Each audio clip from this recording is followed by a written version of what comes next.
and for non-disclosure and not being transparent with the movement of money, I broke the law. I got charged on wire fraud and mail fraud charges, and I wound up serving 7 years or almost 8 years of a 10-year federal prison sentence. Welcome back, guys, to another episode of the We're Invested Multifamily Podcast. It is your host, Joshua Adlam, and today I'm so excited because I have a very special guest, Mike. Mike, how's it going, man? Joshua, good to see you again, man. Awesome, man. Glad to be here. I'm glad I had the opportunity to get to Orlando and be on your show. Thank you so much for coming out. It is such a joy to have you here. Mike has come all the way from Chicago. He made the trip down to Orlando. We manage a bunch of properties for Mike in Tampa. And so just a great time to have you on the show and get to know more about you and your story, man. Thank you so much for coming. Yeah, you bet. Thanks. I'm actually came to Orlando. I'm at an event called Faith Over Fear, which is kind of interesting because normally I go to events that are real estate focused, real estate based. But this guy putting this event on, and John Maxwell is going to be speaking tomorrow. Man, this guy that's putting the event on is a multi-level marketing trainer. And so there's people from all kinds of businesses and industries. And, you know, it's funny, right? We attract people into our lives who we're like, right? Or kind. And everybody I've talked to is doing some sort of real estate investing. So, you know, you never know who you're going to meet where you're at. Yeah, I love it. I think that is so cool. Why don't you start by telling some of our viewers, man, your story? Who are you? Who's Mike? Yeah. Mike Morawski, real estate investor, actually chief investment officer for a small hedge fund. We buy large apartment complexes in the South and Southeast, typically, primary markets that we are very specific about. I'm a market-driven investor. We buy these apartment complexes, and then we partner with individual investors, giving them a hands-off return on their investment. So we share in the profits with them. Awesome. Been in the real estate space for about 30 years. Started off, I had a contracting business, burned out on building room additions, and went into real estate. And my first 9 months in the business, I sold 78 single-family houses. Wow. Went on to build a team selling about 125 houses a year. Did that for about 12 years. And then went into the apartment business. It's always, we focus on things in our life that we want to accomplish or we want to do. And I thought about being in the apartment business for years. And finally in 2005, went in the apartment business. Awesome. Okay. 2005. So it sounds like you have a flux of history just in real estate in general, multiple asset classes, just you kind of know it from the ins and outs of what it takes to be good. And, you know, you've seen different cycles. You know, I know we're going through a cycle right now. We'll get more into that later. But just out of curiosity, talk to me about what drew you to the multifamily asset class in real estate. What really did it for you? What made you have that interest to take it further? Yeah, that's a great question. So when I was in the contracting business, I did a lot of work for a couple of Chicago area syndicators. Okay. You may remember Sam Zell, who just passed recently, his company, Equity Office, Equity Residential. Then there's Inland Real Estate. You know, Inland has a great story, right? 4 high school teachers that decided to borrow some money and syndicate their first 4-unit multifamily property in Chicago, and today they're one of the largest REITs in the world. Wow. So I did a lot of work on a lot of those properties for those companies when I was in the construction business, and I always had this infinity to be in the apartment business. And here's what I understood. I understood that you could raise private capital from individuals, marry it with a great real estate deal, and as long as everything went well, you stayed in the middle and everybody profited from it. And, you know, I thought that's how simple the business was. And, you know, from an onset it is, but when you really get into it, it's a little bit deeper. For sure, for sure. And, you know, I would love for you to tell kind of some of your stories of what that has looked like for you. Because I think a lot of people out there, they think about when it comes to real estate and being an investor, like, yes, if I find a good deal, I can raise the money, but they don't know how to operate. And that Yeah. goes into a whole nother skill set that isn't really glorified on social media, isn't really glorified on the Instagram reels. You see just, hey, I bought this nice asset, I raised this amount of money, we cashed out this. You don't really see the ins and outs. So if you could just talk about some of the deeper things that you had to learn Yeah. that you saw. Yeah. I talk about this a lot, but people think it's easy, Yeah. right? And we're in an environment right now. The last few years, you had the wind at your back. Mm. Everything was going in your favor. And, Warren Buffett says that when the tide goes out, you see who's swimming naked. And we're kind of at that place right now I agree. where the tide is going out. And, the business that was a year ago really kind of flooded with all kinds of people, newbies, as well as successful long-term investors, has thinned out. Everybody is, squirrel syndrome or shiny object syndrome, Yeah. right? All of a sudden now it's gotten harder. Yep. It's tougher to work now, and you have to do more. You have to really master your fundamentals in the business, and then develop the ability to do those on a daily basis and build that repetitious boredom. Mm. But, kind of a long answer to your question, but that first deal I did that I thought was going to be so easy, when somebody first mentioned cap rate and NOI to me, I went, what?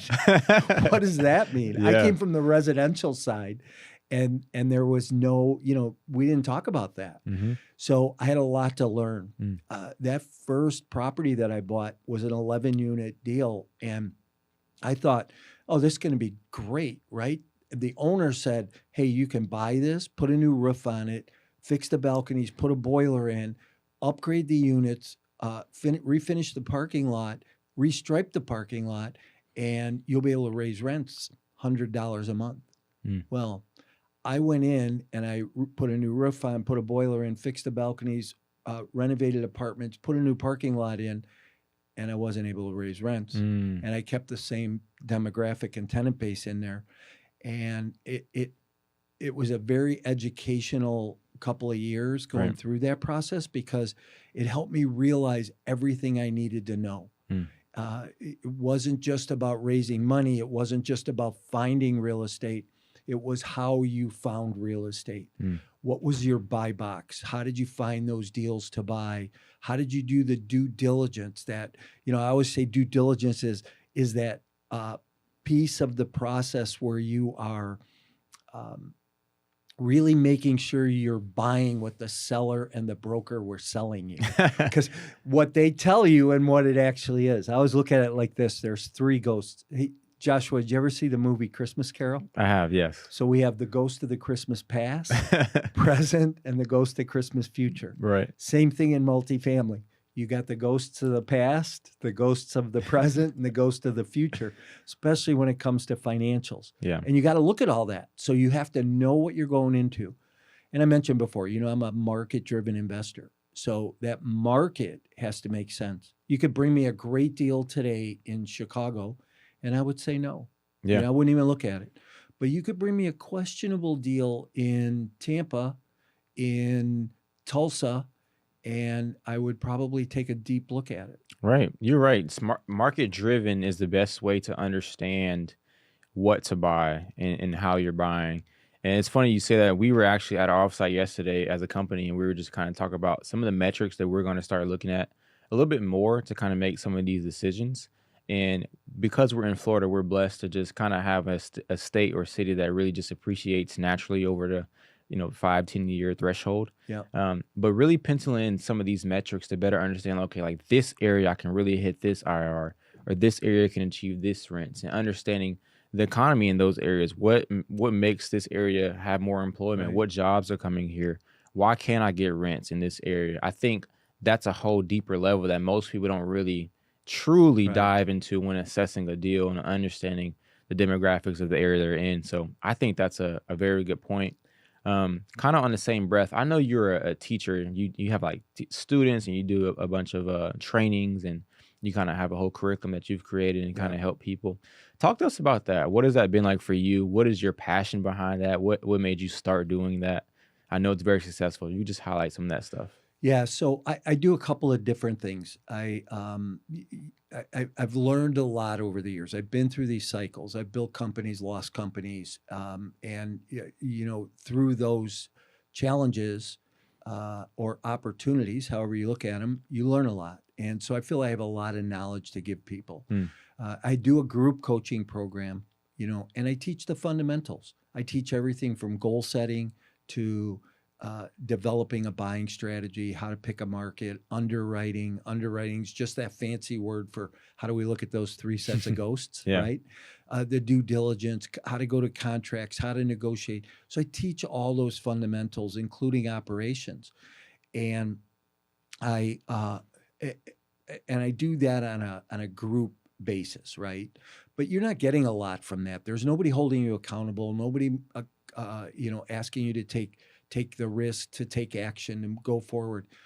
You're only going to be as successful as you are at the action that you take from the education you get. So I do a one-on-one program as well with individuals, and I only work with 5 to 6 people at a time because of scheduling, being able to make Right. sure, because if I'm going to work with you on a one-on-one basis, Joshua, I want to make sure that I can devote my time to you and give you what you need. But what I do on those one-on-one sessions is we really zone in on something you need to work on or you are working on. I had a client come to me went about almost 3 years ago now. And when he came to me, he had a 46-unit apartment building he was trying to get over the finish line, and he was just struggling with it. Well, through coaching, we got that property acquired, and he's gone on to own 800 other units right now, 2 commercial properties. We're building a 176-unit new development project in Phoenix. Wow. So does coaching work? Absolutely, but it only works as much as the student or the client it takes action. Absolutely. And I've been coached personally in my own life for 20 years or better, and it's the accountability in the coaching. Because if you give me something you want me to do this week, and I come back next week to the call, and I didn't do it, now I have to explain why. And now I'm defending myself. But if I come back and I say, yeah, I got this done, what else can I do to push the ball forward? Because we always want that client growing. So I do a one-on-one program. And you know what? It's not expensive. The investment is very inexpensive in comparison to some other programs out there. I don't believe somebody should pay $30,000, $40,000 for a coaching program because, first of all, if you have that kind of money, you should be investing at least passively in one of my deals, and getting some coaching to learn how to do it on your own. That's very good. Very well said too. I think coaching is really a very valuable tool, especially for those seeking to do real estate. I was actually thinking about a conversation I had with a friend the other day, and we were talking about playing sports. And it's like if you're on a team and you're playing sports, you need a coach to help the team win. You need a coach to help you get to that next level and achieve what you want to achieve. Same thing in our business lives. We need coaches. We need that extra level of accountability and people that can support us, can help us, can advise us to kind of get to an area that we couldn't get on our own. And so I love that you guys have that and kind of provide that, for those seeking to be more involved in real estate, those already involved, or those just looking to make a fresh entryway into the game of real estate investing. That's very awesome. Yeah. While we're on the topic though, I was really considering or thinking about cycles and how you've pretty much seen a ton of cycles, given that you have a long track record of being in real estate, and we're kind of going through one right now.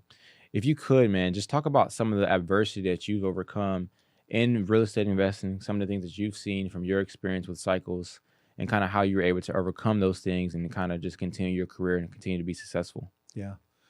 So I went in the apartment business in 2005. I didn't know anybody. I didn't come from a family of entrepreneurs. I didn't come from a family that had money or could invest. So I put that 11-unit apartment building under contract, and then I realized, holy cow, I got to figure out how to get the money to buy it, right? So I did something at the time that was, I thought, very simple, right? And I put a little a classified ad in the newspaper. So I'm dating myself a little bit because today you couldn't do that. Couldn't do it, wouldn't yeah. work. This is an unduplicated tip. I put a $45 ad in the newspaper that said real estate investors wanted and my phone number. Mhm. And my phone rang off the hook for about 7 days from that $45. Best money I ever spent. And I just talked to people about real estate investing and what we were doing. And, would you have an interest in this? And I raised the money to close that property. I also raised a total of about $600,000 from that little ad. So we were able to close that property and buy the next one also. But from that first property I bought, over the next 30 months, I bought 4,000 units. Wow. So I raised $18 million. Again, a market where the wind was at my back, really in our favor. We bought 4,000 units in 5 markets.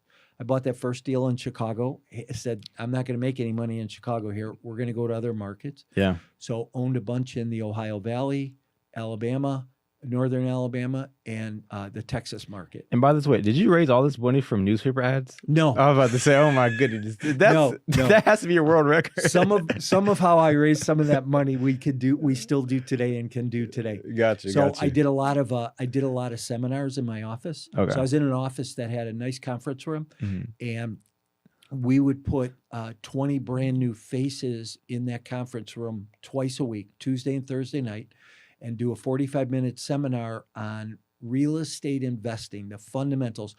Gary Keller from Keller Williams wrote a book, and I think Keller's one of the smartest guys in the real estate business. Mhm. But he wrote a book that is called The Millionaire Real Estate Investor. I think it's the Bible because the principles in that book are fundamentals that you can always use. I taught those principles from that book in this class, in this real estate investing course. And I would always at the end go, oh, by the way, here's what else we do. And people just wanted to get involved. They wanted to put money in. So it was through seminars. It was through going to events and having a table. Another quick story, Donald Trump used to have these real estate investing weekend summits. Yeah. And which was at the time like groundbreaking stuff. But we would get a booth in the auditorium of those events. And there would be, those booths at the time cost $25,000 for the weekend. So he only did 5 of these. He did one in LA, one in New York, 2 in Chicago, and 1 in Dallas. And we did the 2 in Chicago, Dallas, and LA. Best $100,000 I ever spent. A little more than the $45 classified ad. Right. But we gave away a bunch of books. We raffled off TVs, but we collected a lot of business cards and of people who were potential investors. And we just built a database. I built a very extensive high net worth database where people wanted to invest in these deals. So over the next 30 months, I built this 4,000 unit apartment portfolio. I had about 230 investors that were invested in that portfolio. Also built a property management company, which Atrium does very well for us now today. Thank you. But we vertically integrated a property management company managing 7,500 units. Gotcha. So I built this company valued at about $100 million. And this is 2005, 6, 7. All right. Let Let me stop you right there. Yep. Because can you put the mic closer? Put the mic closer too. I just make sure you can hear you. All right, cool. Edit that out, of course. But I want to stop you right there because I want to ask, you said, okay, we bought 4,000 units and then we built a company, 7,500 units. What made you say I need to build this property management company in the midst of buying those assets? At the time, I thought we would make more money from it. Okay. I have learned over the years that that's not necessarily the case. There's a lot more aggravation. I would rather be focused on meeting you and talking to you about investing with us than worrying about a tenant that we're trying to move in, get an application approved, or get evicted, right? It's easier, and I use easier you know, at perspective, Right. because we still have to asset manage. So Joshua, on a weekly basis, and now we're down to every other week, you're on the phone with our team, and we're asking you the hard questions. Mm-hmm. Hey, where's the occupancy? Where's the collections? Who's moving in? How many applications are we taking? We're looking at all the KPIs. We're Right. making sure that you're doing your job. And, which I just, a shameless plug for Atrium. You guys are doing a hell of a job for us, and we appreciate that. When we talk about being able to double our top line revenue and take occupancy to where it is, and hey, we underwrote that deal at 900, and when we took it over, the units were renting, the 2 bedrooms, Mm-hmm. at $950 a door. My partner and I fought, thinking that I thought we could get the rents to $1,250. He was yelling at me, telling me we'll never get beyond $1,150, and you're renting them today at $1,400. So, you guys do a great job. Thank you. And we Appreciate appreciate that. So, yeah. So it's easier today to have somebody else do that management than it is to vertically integrate, as far as I'm concerned. Mhm. It's just a headache that I don't want to. I want to be involved in other businesses, but not that have that big of headaches. Right. Okay. Makes total sense. Okay. But you're saying you created that business, property management, and then what happened after you got your 4,000 units? 30 months, that's really, really Yeah. fast and really impressive. Yeah. But what happened after that? Yeah, don't be impressed by it. For real.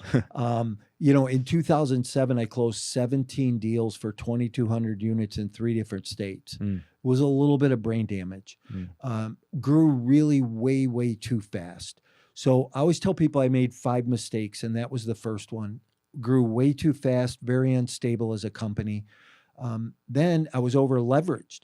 So I owned $60 million worth of real estate at 85% loan to value. Mm. I don't know who was worse, me for taking the money or the banks for giving it to me, right? Because I coach my clients today that, hey, you should not be invested unless you're at least 65% LTV. Mm. You need that spread. You need that room to breathe, Right. And then the other thing, I was undercapitalized as a company. I had 100 people working for me, and just didn't have the capital to continue to do that. Those were the 3 major mistakes that I made. And then I wasn't paying attention to details. So I had a partner who was a great operations guy at a company he worked for. Mhm. They downsized. He lost his job. He came to work for me on the real estate side. Taught him everything about real estate. He sold a bunch of houses. I thought that going into the apartment business and having his operational skills would help, and it really didn't. So the operational side suffered. 2008 came around. It was like hitting a brick wall in a freight train, and we started to derail and come off the tracks. Right. So I looked at it and I thought, well, this is just a recession. This is going to last 17 or 18 months. There'll be a 10 or 12% correction in the marketplace. Markets will bounce back. Yeah. I also thought, we can weather this storm. We can get through some of the rough times that are going to come. So I kept trying to buy property, thinking that my team was operating the properties properly. So 2010 came around, and by then the commercial market had started to really be affected. Back in 2008, all the CMBS markets, all the Wall Street bad paper started to implode. The residential market, all the foreclosures turned inside out. And I thought, hey, all these foreclosures, it's great for us. Right. People are going to still need a place to live. Buy more deals, cheaper. Yeah. But let's back up for a minute and talk about the conversation again around markets, Mhm. right? One of the things you want to look at in a market is the employment diversification. Mm. So I was heavily invested in markets, specifically in the Ohio Valley, that were like 1 or 2 employer type markets. Mm. Transportation and manufacturing for the automobile industry, little knobs for radios and dashboards and things like that. Well, I didn't have enough employment diversification, so people started to lose their jobs, Mm. couldn't pay rent. I had a property in Indiana that we own. I get a phone call on a Monday morning from our on-site manager who's in tears. And I'm like, Mary, what's wrong? She says, I have 32 moving trucks in the parking lot this morning. No Wow. scheduled move outs for 42 days. I don't know what to do. Wow. So mass exodus from properties. So NOI drops, you can't pay your bills, right? So that's why watching those KPIs, making sure that your property management team or third-party company is doing what they need to be doing. Yeah.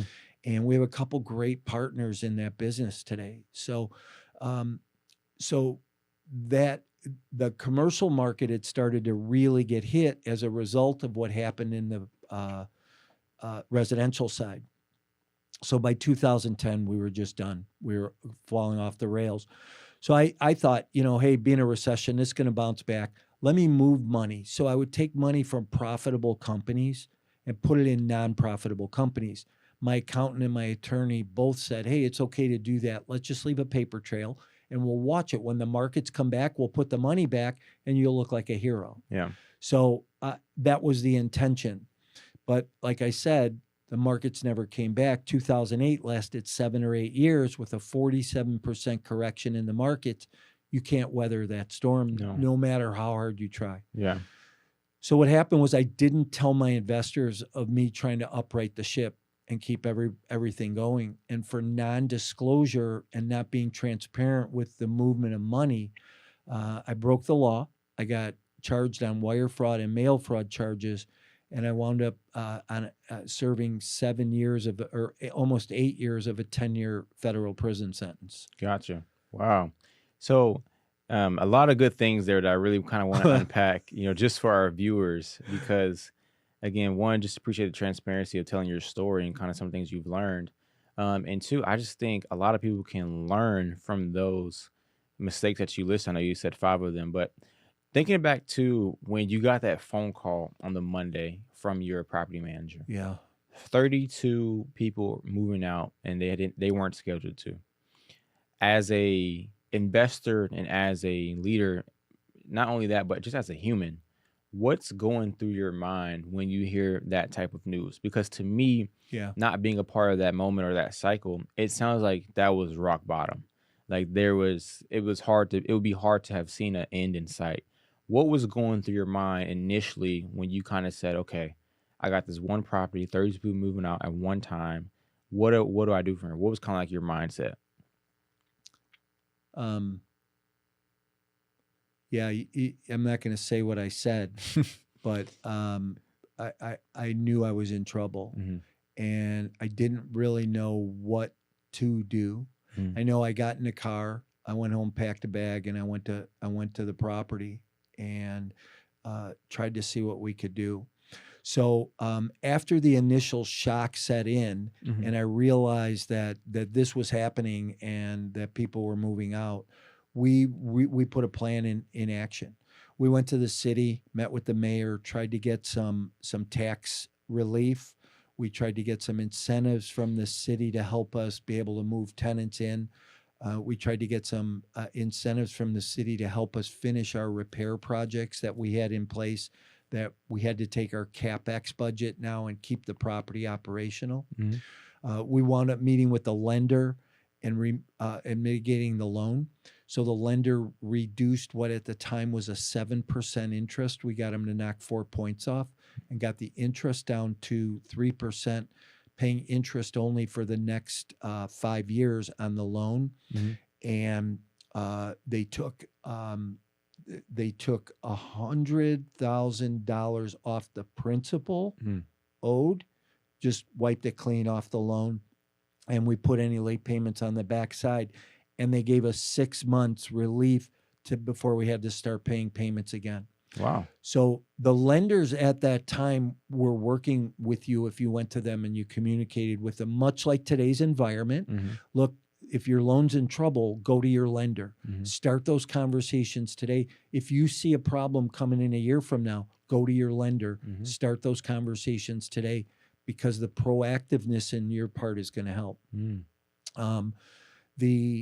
The next thing that we did was we cut rents. We gave incentives. we provided concessions. And, the funny thing is the market was so bad that the concessions didn't help. Wow. So I would give you 50% off your rent for the first 3 months. Mm-hmm. So if my rent was $600 at the time, you could live there for 3 months at $300 a month. Mm-hmm. And then after that, it would convert back to full amount of rent. Right. The funny thing is that at day 89, people would move down the street to the next concession. Wow. So people were moving around, right? Yeah. So the market was just really bad. So even in the midst of all that, we just you couldn't save properties. I had another property in Cincinnati. I walked into the loan was with a local bank. Walked into the bank, and the banker said, "No, we're not going to mitigate with you." I said, "Okay, that's fine." And I had all the keys for the property in a small shopping bag, Mm-hmm. and I took him and I dumped him on his desk, and he went bounced back. Yeah. And he goes, "What's that?" I said, "That's the keys to the property you own. Have a nice day." And started to walk out, and he's like, "Wait, come back. Let's work something out." So, they if there is no other choice than you giving the property back to the bank, then that's what you need to do. But we only did that in a few cases, and we weren't able to really mitigate the storm. My problem was that I didn't want any of my investors to get hurt, so I tried to protect everybody. Right. I had 12 deals. I should have just let go to foreclosure, and a handful of my investors get hurt, but I chose to try and save everybody. Mm. And I totally understand that mindset, because in real estate, it's all about your reputation, and you never want to lose people money. Right. Right. In 2008, that present a very, very, different market and trying time in which, I can totally understand people feeling the pressure, you know what I mean? The pressure to perform and still produce returns, even, with the economy being what it was. A few things kind of came to my mind, though, as you were telling that story. When you were discussing with the banks, right, and you're trying to mitigate your loans, one, I didn't even know that was a thing. So I just learned something new, that you can go back and kind of have those type of conversations and relationships with, the bank and whatnot. But two, I want to ask, were your investors trying to communicate with you like, "Hey, Mike, what's going on with this property?" Like, what was that communication level like? And then kind of what were the answers you were giving them to kind of keep them rest assured, even though it was getting pretty bad? Yeah. So I gave investors the same answer I was getting from my partner for a long time, which was everything's okay. Mm-hmm. We're fine. We're moving along. I'm much more transparent today, Right. and I'm much more upfront with my investors because I know more. Because the fourth mistake I made, remember I said I made 5, I just told you 3. Mm-hmm. The fourth was that I didn't pay attention to the details. So I thought I had this great operations guy who had it under control. And I thought if I went and did another deal and brought more capital into the company for that would help mitigate our problems financially. And that wasn't the case. So I should have spent more time mitigating loans and working through some of the lending stuff. And I went to my partner one day. I said, "Look, we need to fire," and I gave him a list of people. And 5 of us need to just focus on these assets. And he said, "No, go out there, close another deal. We're going to be fine." Mm. And I'm not placing blame. I broke the law, Yeah. right? I should have told my investors. But we were doing a quarterly conference call. We were, sharing numbers, and, we never published statements or falsified numbers. We were very honest about that part of it because I always knew that would get you in trouble. Mm-hmm. But, we sugarcoated it for sure. Yeah. Yeah, I can only imagine, as far as just the pressure you felt. Like, man, to have so many properties kind of go under and trying to just trust the people on your team and it not really be, significant as far as the value that they're adding, and trying to figure it out on yourself. That's really tough. And I'm just grateful that you were able to come through on the other side of that and be able to tell your story. We're Invested Podcast is produced by Atrium Management Company. Thanks for tuning in. And don't forget to like, follow, and subscribe.